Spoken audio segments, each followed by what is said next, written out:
Skies all open wide, geese go high and over.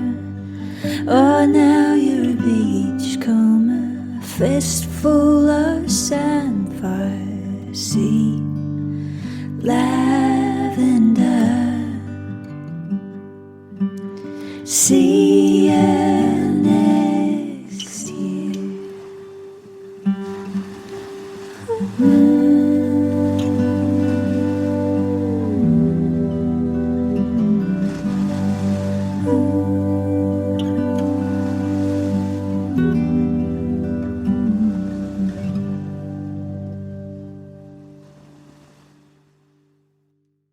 Farm Chat with Jason and Nathan are the dynamic duo from the wonderful Deepdale farm on the Norfolk coast.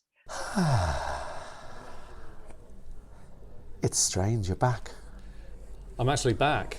You're here physically in the same space as me. I'm back and I've missed so much. The geese made it back to Norfolk before I did. I remember when we I can't remember what it was we put on, and you just went, how what? How? It was summer when I left. Yeah, it was August, and now it's November, and it's been a bit of a roller coaster few months, but yeah, I am back.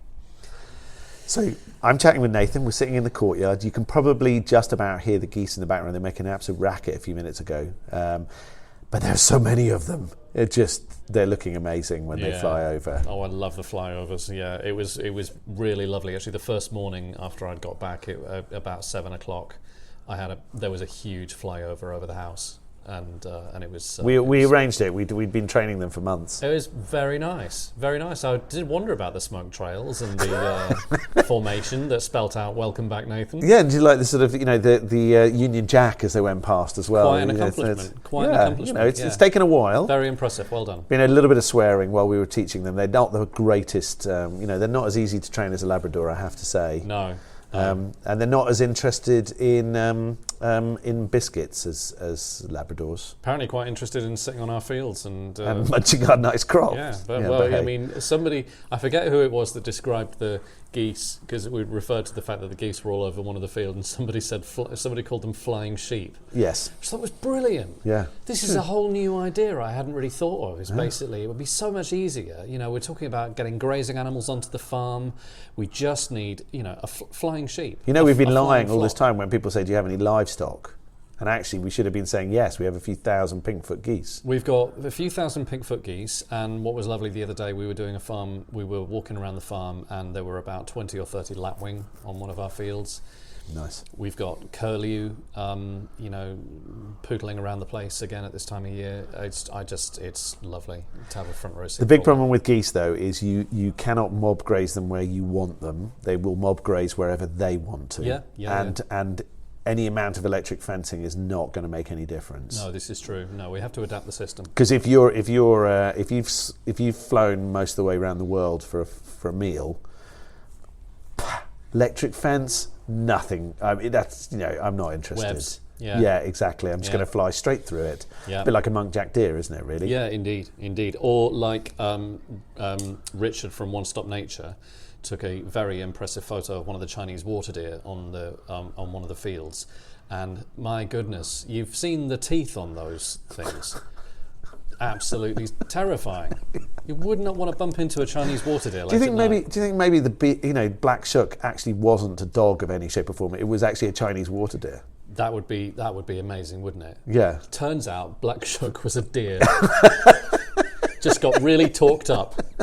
Or it was a very large marsh rat. Yeah. Yeah. That somebody couldn't believe it would be that big as a rat, so therefore it must have been a dog, so now it's become a beast. Someone told the story in a pub, and then the next thing you know, it was a giant black dog with glowing red eyes. I always remember one of the fishermen told my father he couldn't be a local because he hadn't sold mussels to the Romans. Well... And that's a fairly high bar, isn't it? Can't really argue with that, can you? Yeah. So, the stories in pubs do kind of become... Yeah, whatever. I've sold beer to Italians. And Dad also had he'd sort of when he bought the pub, there were a whole lot of stuffed sort of animals of various shapes and sizes, sort of owls and things like that on the walls. And anyway, yeah, in the days when we used to shoot at Deepdale, we no longer do. But I remember when I was a small boy and there was shooting, and the message went down the line: do not shoot the white pheasant. And by the time it got to the end of the line, with a lot of quite deaf older men who not wearing ear protectors when they were shooting, it became shoot the white pheasant. Oh, so dear. and of course it went over the end of the line where they'd got the wrong end of the message. Oh dear. So that became another addition to the animals in the pub. Oh dear. So, Oh dear. yeah, Whoops. but I don't think the world was a particularly worse place for that mistake, whereas I'm sure there have been much bigger mistakes in the world caused by misunderstandings. Indeed. I mean, we've made a few of them this year, but you know, we're going to write ahead. We talking about sort of making mistakes on the farm. I was going to put together a sort of like a sort of a top 20 or maybe just a top 10. Actually, we haven't been that bad. Like top 10 cock-ups on the farm for the year, but described it the other day. This first year as being our wonky pancake year for the farm. I think that's a really good description. First pancake through the pan. You're the one that ends up eating it. Nobody else is going to want it. It's a little bit wonky. It's a little bit. But does it taste nice? That's the question. But it sort of tastes okay. Yeah. And when you walk around the farm, although we have had a slightly wonky pancake year for a number of reasons, Yes. Actually, it's looking very pretty. It looks amazing. And Stephen has really enjoyed his time in tractors, making it pretty. All hail Stephen. The farm is looking. Because he's realised how beautiful a place he's been looking after for the last. I know, it's weird, isn't it? Lots of time in the 200. Yeah. Bumping up and down fields. It makes him a happy boy. Well, it's not the worst way to spend your time, really. No, except in hot weather when he describes the heating system like being breathed on like an old man. There's an image. Oh dear. There's an image. Oh dear. Yes. Yeah. But we got the AC fixed for him, so he's all fine. Yeah. So I still remember Stephen's remark not so long ago when we basically because as a farm we are doing our best to sort of minimise our carbon emissions and to basically demonstrate that we are tucking away in the ground at least as much carbon as we are responsible for emitting. And I suggested a little while ago that basically, Stephen, I said, you can't have another tractor. You're going to have a Shire horse or a Suffolk Punch or something like that. And he was very Yorkshire at that point. He said, "Yeah, problem with a Shire horse. You can't. It's no air conditioning, no radio." So this is the image I've got now: is Steve on the back of a horse with air conditioning and a radio. We can get him a ghetto blaster. We can strap it to his shoulder while he's riding the horse. Yeah. There's another image. My goodness. Sort of a half Beastie Boy, half old style farmer on the back of a Shire horse. Nothing if not innovative here. Yeah, exactly. We like, and let's face it, he's installed his own. Oh, sorry, we've got S1 Builders just removing their. Oh no, it's rolling back in. I'm not sure they wanted to do that. We're having some bits done on the brick barn because having re-roofed it and it looking very lovely, we've noticed some cracks. They're not bad cracks and they weren't getting worse, but we just thought we'd deal with them now. They're not insignificant though. No. Yeah, particularly having cleaned the barn, they are significantly more noticeable. Yeah, indeed. Which is, we should have just left it dirty. It would have covered up the cracks. Yeah. Well, never mind. It's, we're committed now. The brick barn is looking amazing. It is looking amazing. Yeah. It is looking amazing. We were very sad that you weren't dancing to bounds in there. Yeah, so was I. But hey, these things happen. Plenty of time. But it did look very pretty. It does look very pretty, and it works very well. Indeed. And of course, Richard's been doing his green woodworking courses in there. Yeah, lovely, and some nice comments back on those. And we have more places available. A few more places, not many, but there's only one left in December on the Sunday on the Sunday course, and now we're putting together the dates for January, February, March. Yes, having worked out that people like the courses. Yeah, we're going to move on to the full stool making course. Yes, so you can actually, rather than a spatula or a rounder's bat at the end of the day, yes, you can create something extraordinaire to sit on. Fabulous. Yeah, no, So lovely. that'd be quite And cool. it's really nice having Richard doing that stuff on the farm, and we're just getting started. Yeah. Shall we talk about the thing? Yeah. So we have.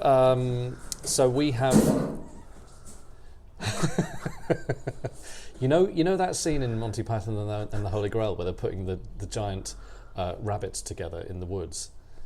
Yes. I heard that sound and it just reminded me of.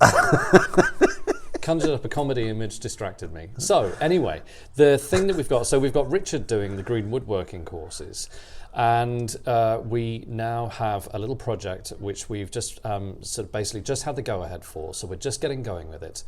But we've had a project to really do a lot more of this kind of thing on the farm. Hopefully, we're going to be able to provide a space for training, for courses, but also for conservation volunteering.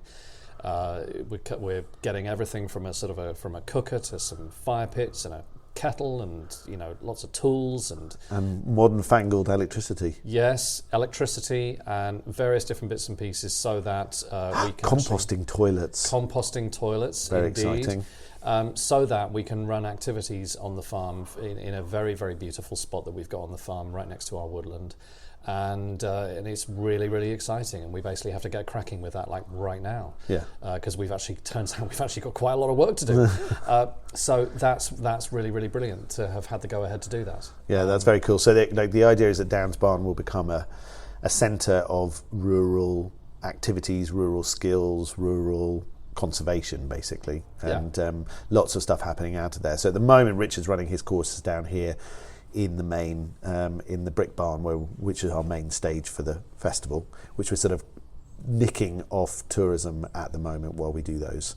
And then the plan is that that sort of activity, plus a whole lot of other activities, will move up to the permanent home of Downs Barn, and we'll be able to.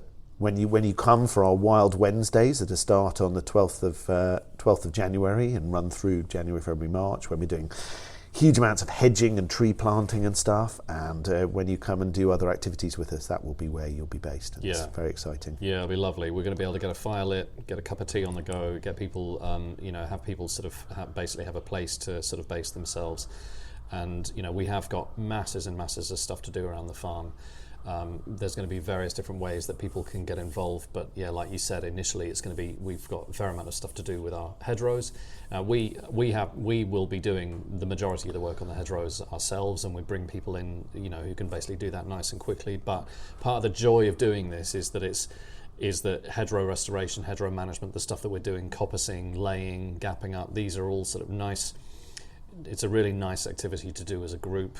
You can sort of work around people, get to know them a little bit better, but you're all outside, so we're all sort of can keep a reasonable sort of amount of nice social distancing on the go, but really a lovely way to spend your time. So every Wednesday pretty much from the 12th of January we're looking at providing those. It's going to be great, actually. It's going to be lovely to have that in the diary and have lots of people joining us. It's going to be fun. I hope so. And there will hopefully be various different ways that people can get involved in what we're doing on the farm in the future, because as we've said before, there is far too much stuff for us to be able to get done on our own.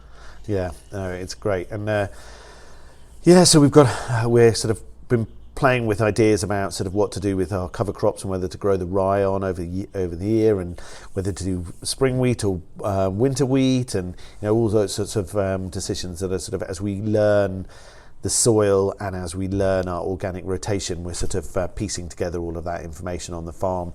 The stewardship scheme continues in earnest, which is what the hedgerows are part of. And then the rural crafts side of things. So it's there's some great ways that you guys can be involved. Of course, we're doing our monthly farm walk. The one in December is at 1:00 on the. We should both know the date of this. First Thursday of the month, which, if I'm looking up, will be will be the 2nd of December. So Nathan or I will run that walk. And it's a £5 a head. Come and join us for an afternoon walking. It's earlier than normal, because I realised when I finished the walk in November that if we don't move it an hour earlier, it will be dark before we get back, which means the views will not be as good. Indeed. So we'll be doing that walk at 1 o'clock on the 2nd of December, and it'll be lovely to take people round and show them. Yeah, it's always nice because people, you can come along, you can ask any questions you want, you can come and see what we're doing on the farm. You see sort of you see the bits of the farm that we're working on, and if you come back and you do this thing more than once, you actually see how the farm's changing through the year as well, because it's so different now from when I stepped away in August. To come back 3 months later, it's completely different, and it will be completely different again 3 months from now. Come along, and we had a group of farmers came to visit us this week, National Trust tenant farmers and others, and it's just a fantastic opportunity to share what we're doing, and we really enjoy doing them. Yeah. No, that's good. So lots of ways to be involved. If you go onto our website, deepdalefarm.co.uk, and you can put /events, or you can just go to deepdalefarm.co.uk and click on events. Either way will work, and you'll see a list of all of the events that we're running on the farm at the moment, what we've got planned in the diary, plus events at Deepdale Camping and Rooms and at Dalgate Market. So we've got our first ever Panto at Deepdale, which is going to be very exciting. So the Pantolians are coming back to do a Panto. It's going to be a fundraiser. No, yeah, I'm looking forward to having you challenge it. You were going to dress up as Santa, weren't you? I don't know what you mean. Your wife thinks it's a good idea. Yeah, she volunteered me for it. She volunteered me for it. She wasn't volunteering to do it. I mean, yeah, honestly. You could pull the raffle as Santa. That would be great. Let's just discuss this. You've heard it on air now. I'm not committing to anything. That would be so cool. Santa could come and do the prize draw. So it's nice weather today, isn't it? Anyway, moving rapidly on. No, it's not nice weather today. It's grey. It's dismal. If you look at our weather page, you'll see that it's not pretty out there. It's just. It's all right. It's grey. Not raining. Well, no, but it's about 100% humidity despite that. It's cracking weather to be sat in the jollies or, somewhere else in a nice by warm roaring bar. fire in the jolly. Yeah, it's perfect weather for it. It is. Eating mussels straight off out of the harbour. That'll do. Oh, that could be... Oh, no, now you ruined the rest of my working afternoon. I'm so sorry. How am I going to... You didn't have anything that important to do. Let's just crack on. How am I going to concentrate on anything? Sorry. Too bad. I'm off. What will I get you? So please do come and join us. Get involved. We'd love to keep reading the blogs and watch the videos and listen to this podcast to kind of keep up to date with what we're doing. And we'd love to see you at Deepdale sometime soon. And I'll be chatting to Chris from the tourism, and then I'm going to do a whole lot of mini interviews with the pop-up shops and shops at Dalgate who are joining us over the next month and a half. So, please listen on, and thank you for tuning into our November episode of the Deepdale Podcast. Thanks, man. Nice to have you back. Cheers. Good to be here.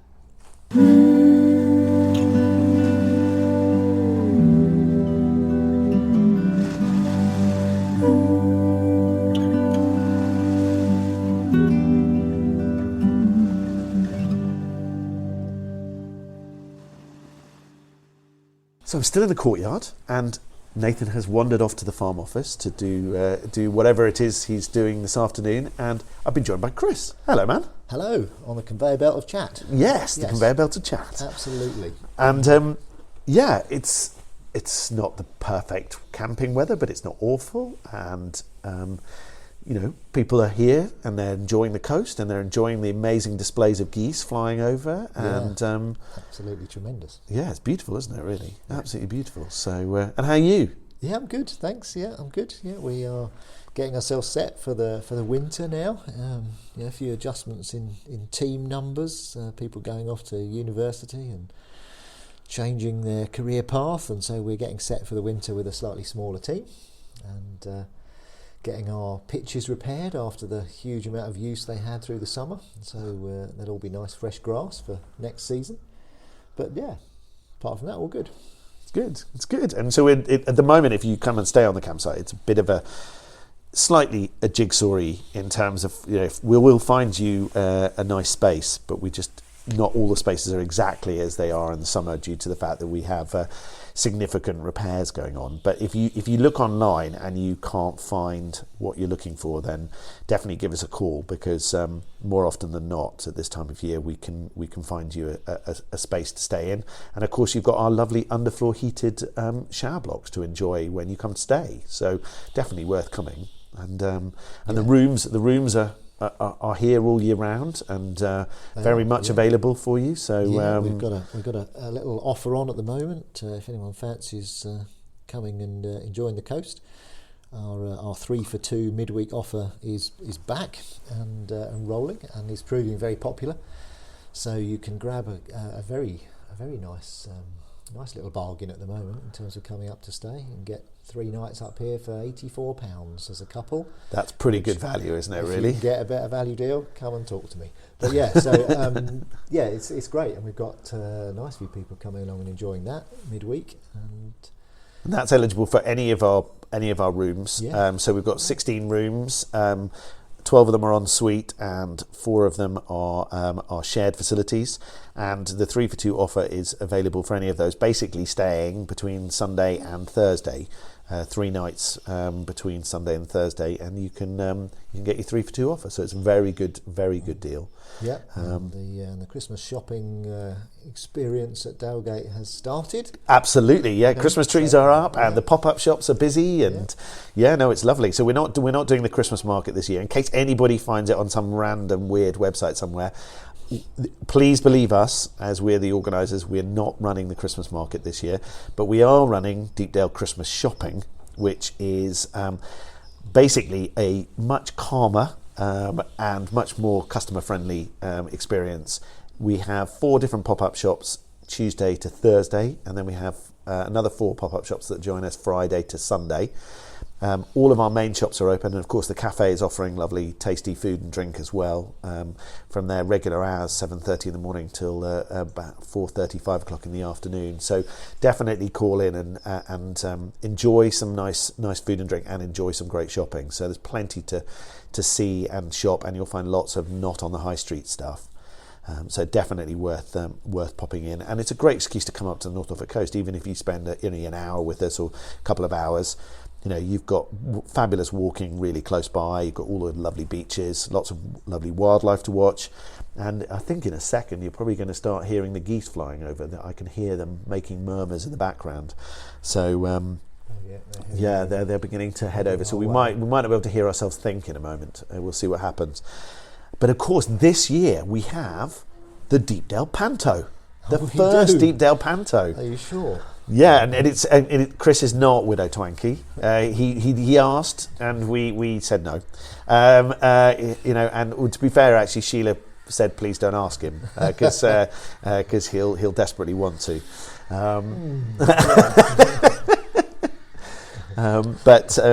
So we're very excited about that. The Pantaloons, who do the wonderful shows during the summer, they're coming back with their version of Cinderella, which will be absolutely hilarious. It will be indoors, not outdoors, but it'll be in the brick barn, so still plenty of fresh air and space, but it will be out of the elements of the weather.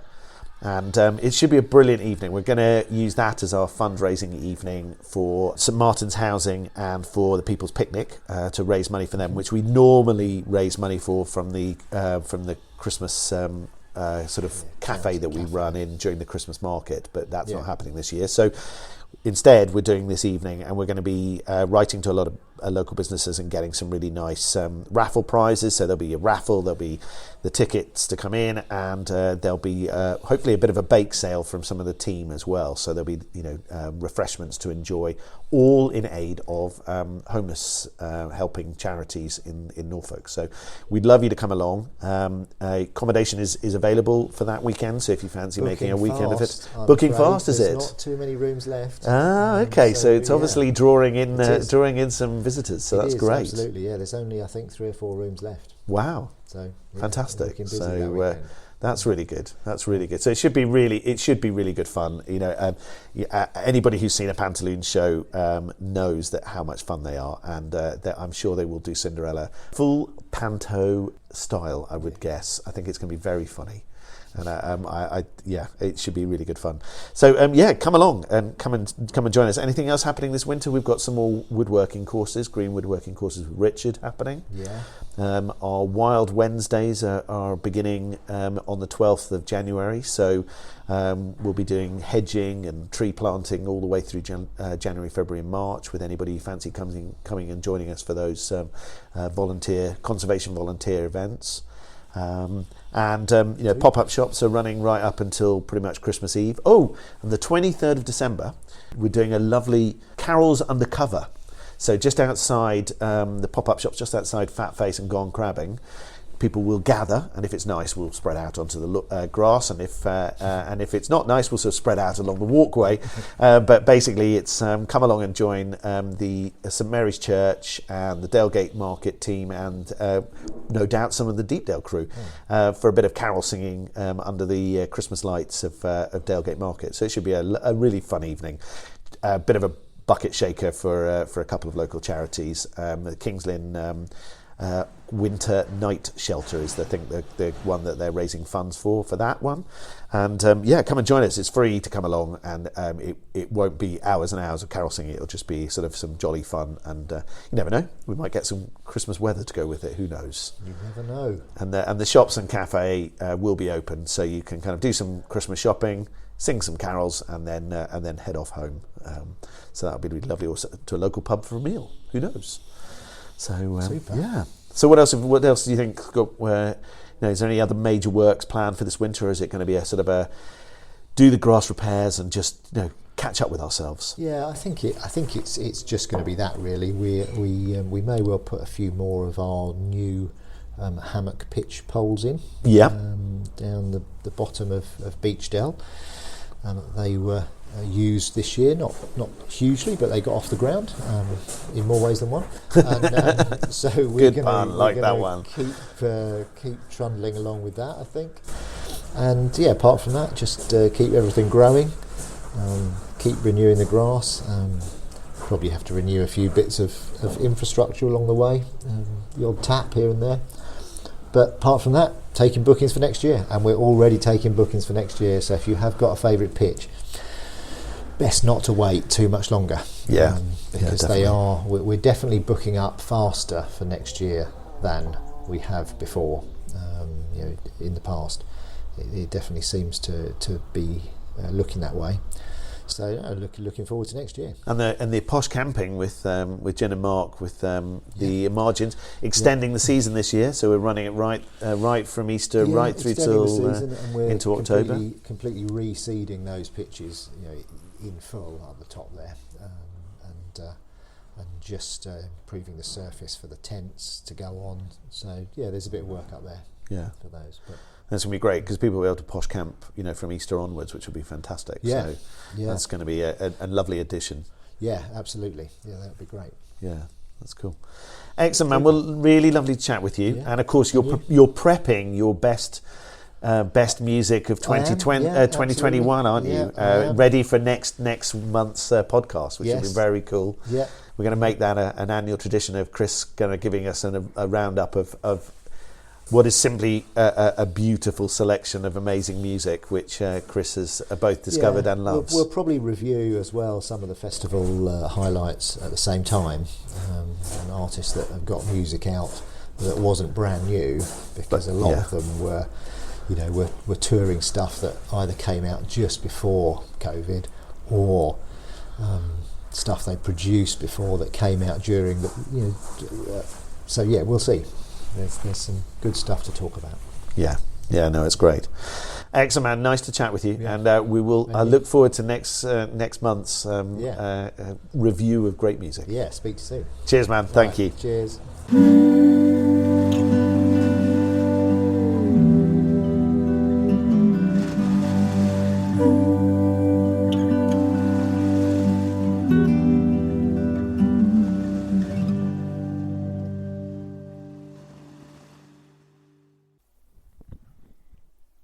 Hi everyone, welcome back to another wildlife section with me, Ollie. I'm the showroom manager of the One Stop Nature Shop at Dalegate Market. We're approaching quite an interesting time of year for wildlife in Norfolk, as the leave the bulk of the autumn season behind and enter winter, there is actually opportunity for surprise sightings, especially amongst the thousands of geese that are currently on the Norfolk coast. While the majority of these will be pink-footed geese, which you can see with the huge skeins flying over the coast, especially over Dalgate Market on a regular basis, there's always a chance of finding something a little bit rarer, such as white-fronted goose, a version of Canada goose called Todd's Canada goose, where there is one at the moment, as of the 16th of November, frequenting the coast with the pink-footed geese. And if you're very lucky, you might even see a red-breasted goose, which is a very rare and becoming critically endangered species due to hunting in mainland Europe. Aside from geese, there's always a chance of something a bit rarer. This is also a good time of year for spotting species like pied wheatear, a species from Eastern Europe and Asia Minor, which can occur in the middle of November. Common wintering species are really focused around things like ducks, wildfowl mostly, and also wading birds. So if you go to any of the coastal sites, such as Burnham Overy Stave, you'll see a lot of wading birds at this time of year that spend the winter on our coastline. And finally, a little bit of information about the One Stop Nature Shop. This month we are celebrating our 10th anniversary at Dalgate Market and in total. And we also have an exciting new arrival in our binocular range from the small English company Cambridge Optics. It is the Pioneer ED, and we have those in store now. It is the lightest and smallest 8x42 in its class, and has an extremely good close focus as well, so do pop in if you'd like to try them. As always, thank you for Jason for having me on this podcast, and if you have any information about local sightings, or you want any information about local sightings, or advice on binoculars, spotting scopes, microscopes, and anything else for watching wildlife, do pop into the One Stop Nature Shop at Dalgate Markets. We're open from now until the middle of February between 10 a.m. and 4 p.m. And after the middle of February, we go back to our normal hours of 10 a.m. until 5 p.m. Thank you for listening, and hopefully I'll see you on the Norfolk coast very soon.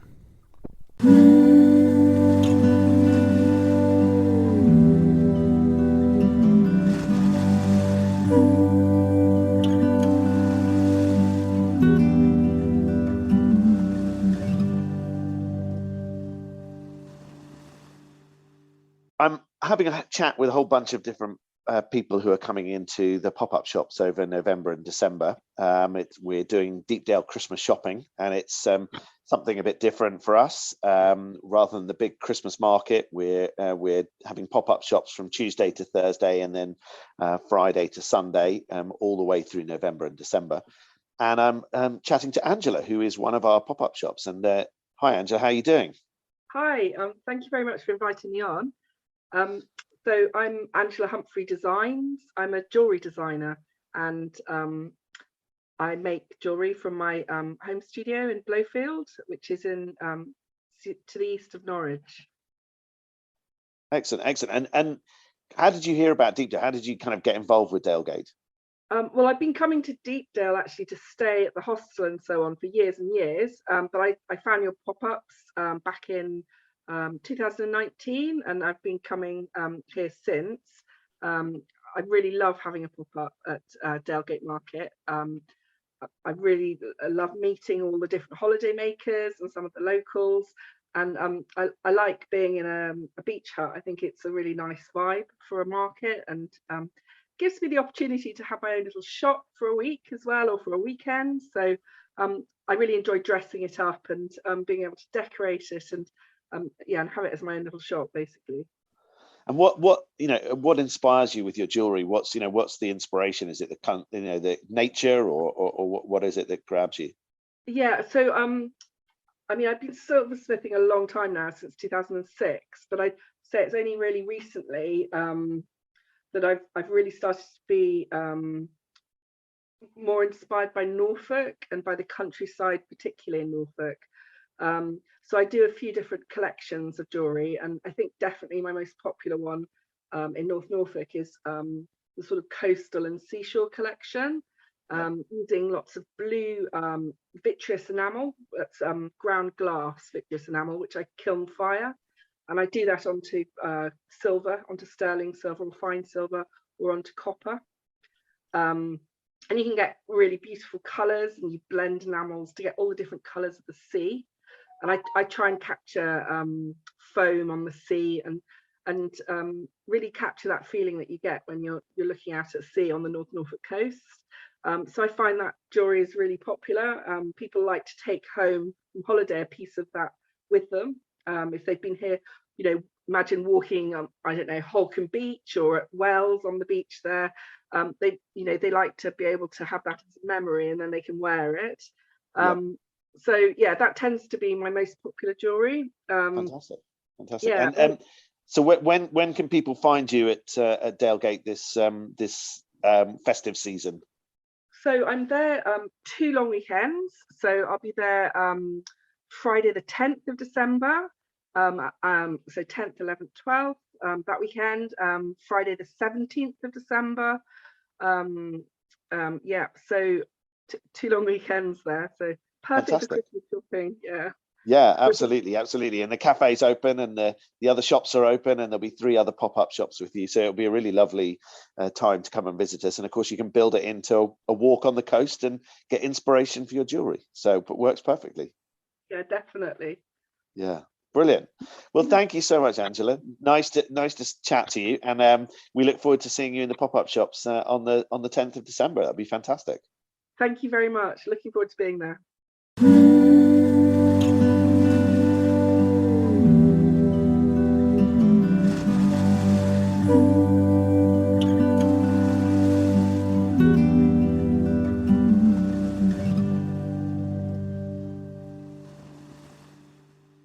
So we're on Zoom. I'm chatting to Carol. She is one of the pop-up shops coming in for Deepdale Christmas shopping in November and December. Hi, Carol. How are you doing? Oh, hi. I'm doing very well, thank you. Good. So what's the name of your pop-up shop? Well, we're Miller and Ward, and we are a home fragrance company. We make all our candles, melts, room diffusers. We also have hand and body lotion, hand wash, all that kind of thing. We also have an aromatherapy range as well, and we'll be at Deepdale later in the month. Fantastic. And what are you based locally? Are you in Norfolk based, or are you? I am. It's funny because we're actually. I've moved here over the last few years, and the company is run myself and my cousin. She still lives over in Cambridgeshire, and I now live in Heacham. So it's lovely, right by the sea, very nice. So yes, but we managed to sort of like keep the business going between us. We have a little sort of meeting point halfway, so we don't have to travel sort of backwards and forwards too often. Mm-hmm. Excellent. And what inspired you to set up the company and create all of these wonderful products? Well, I think it was more to do with the fact that we'd both spent a fortune over the years on, candles and room fragrances that we just thought were just not very good, and thought, I'm sure we could do better than this. And so our aim really was to produce something that was more the luxury end of the candle market, but still affordable. And I think we've managed to do this. We use a natural wax. We don't use soy. We don't use paraffin wax. We use a rapeseed and coconut mix for the wax. The fragrances are all come from a company that has a very good reputation, and we find it works really well. Lovely. That's great. Excellent. Well, we look forward to seeing you. What date are you actually in? Are you in more than once, or are you just in the one? 28th of November through to the 1st of December, I think it is. Excellent. Well, we look forward to seeing you, and we'll let everybody know, and we look forward to smelling your products. That would be lovely. Look forward to seeing you. Excellent. Thanks a lot, Carol. That's brilliant. Thank you. Bye.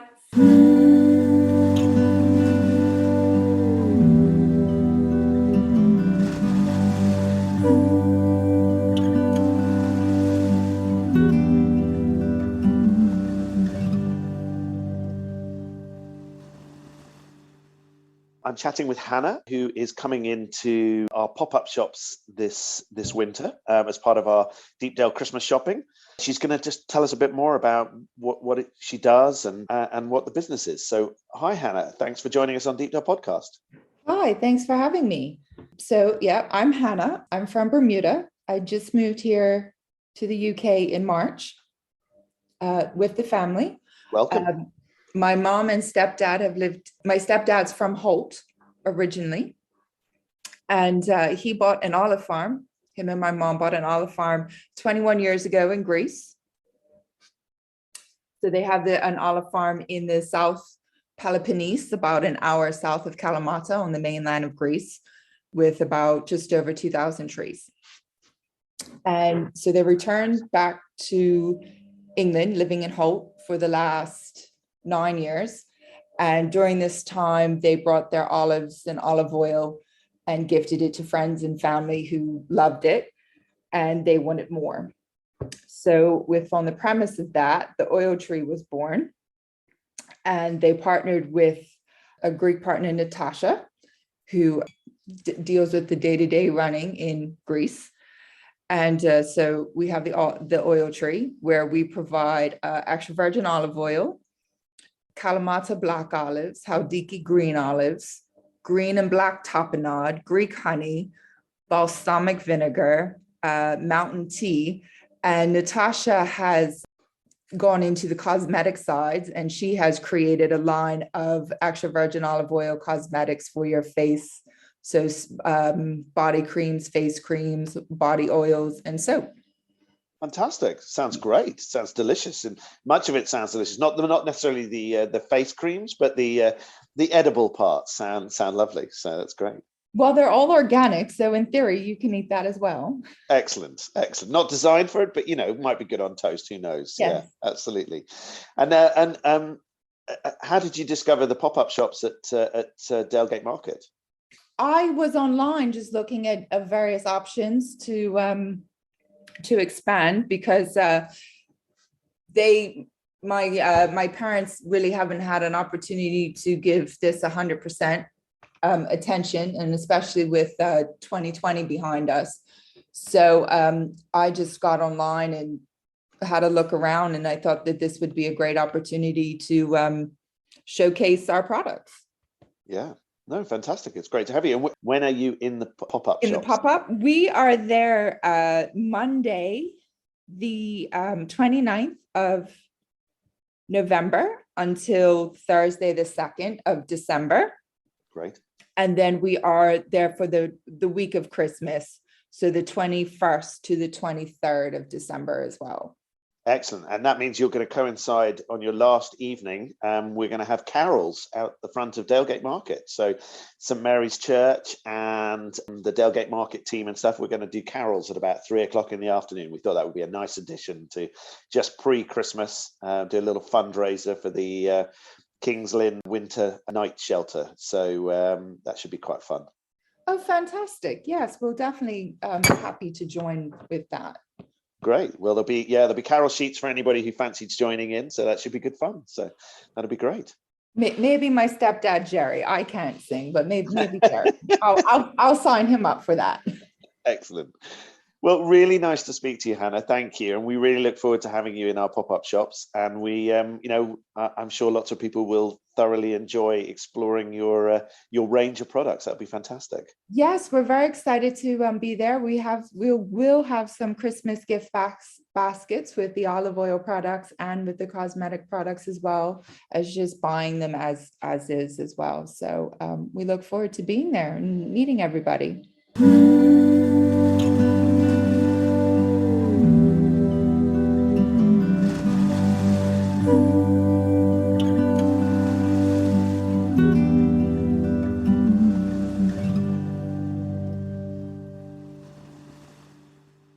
I'm chatting to Karen from You and Me and Daisy Too, which clearly needs explanation. But Karen is one of our regular pop-up shops. She's joining us this Christmas shopping period between in November and December at Dalegate Market. Hello, Karen. How are you? Good morning, Jason. I'm fine. It's me and You and Daisy Too. I'm the me, you are the customers, and Daisy is the bonkers Cocker Spaniel that shares my life. There you go. Explains it all. Excellent. Well, she rules the world, as you know spaniels do. Yes, yeah, absolutely, absolutely. So tell me a bit about what you sell as You, Me, and Daisy too. What I create hand-stitched beaded jewelry. So I use very tiny beads that are known as seed beads. They come in sizes that might explain the size of them slightly. So 11s and 15s being the sizes, that means you get either 11 or 15 to the inch. Okay, I'm sure someone thought about that very carefully when they. It was some clever person in Japan, I think, and I work alongside Pat Jarrett, who creates the stained glass, and she will also be with us, and we're sharing the pink pop-up shop from Monday. Excellent, great stuff. That's great stuff. So you until Thursday, or are you in a bit longer than that? No, You're we're actually doing 2 weeks. Right. Excellent. We were very fortunate that we applied way back in the beginning for 2 weekends and then filled in the gaps when they came available. So yeah, we're there causing you chaos. Well, that's great. And you know, so what when you're creating your necklaces and such, like, what sort of inspires you, or is it sort of classic designs, or is it stuff that you just dream up? Sorry, some of it is classic designs in that they are the known patterns. A lot of it is colours and shapes. And I've lived in North Norfolk and Northwest Norfolk for a very long time. And a lot of the inspiration comes from the colours and the shapes that we see here, particularly some of our skies and some of our seas. And very inspirational it is too. Absolutely. We're very fortunate to live in this part of the world. And the great thing is with the kind of like the Deepdale Christmas shopping, as we've got this year with right through November and December, rather than the big Christmas market, you can drop in, there won't be huge crowds. You can get plenty of time to look around, chat to all the stall holders, and then you can go off for a walk or a nice food or whatever else in the local area. So it works very well. And you can see your jewelry and then see the places that inspired you. Absolutely. And also, I mean, I can only speak for Pat and myself, but I'm sure all the other crafters are the same. We're quite happy to sit and talk to people about how we make and what's inspired us to create the designs that we have created, which we've got the time to do this time. Whereas at Christmas market, as wonderful as that is, you don't really have time to talk in depth to anybody. Well, nice to speak to you, Karen, and we look forward to seeing you on Monday for a couple of weeks. And thank you for joining us once again. My pleasure, Jason. You take care.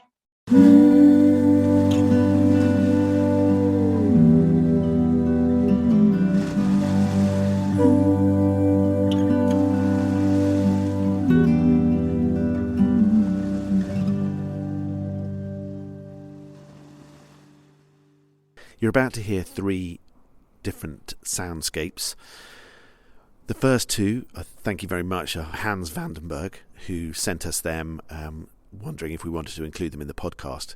He thoroughly enjoyed recording the sparrows that call Deepdale home, leaping backwards and forwards between the bird feeders and the hedges of the campsite. And then the third one is the wonderful geese that we welcome here all winter, here at all along the Norfolk coast, which I recorded literally just outside the farm office door. So we hope you enjoy those 3. Please do send us any of your own soundscapes that you'd like us to include, or anything else for that matter, music or interview suggestions or anything else. Just email us at podcast@deepdalefarm.co.uk. Enjoy the 3 soundscapes.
And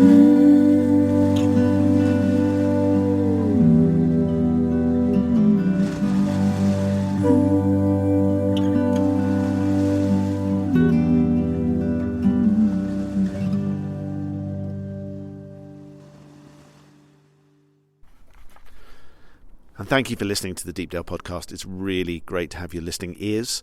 We love putting this together, and it's fab to be able to sit down and chat to all the various members of the team to get all the information that we gather together for this podcast.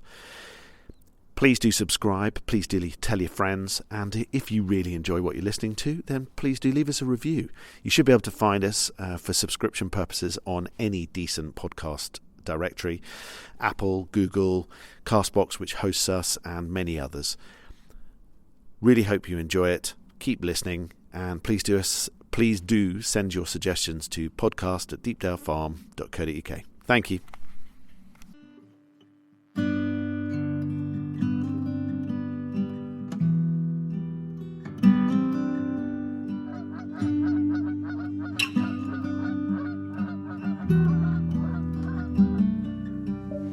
Skies all open wide, geese go high and over. Oh, now you're a beachcomber, fistful of sandfire, sea, lavender, see you next year.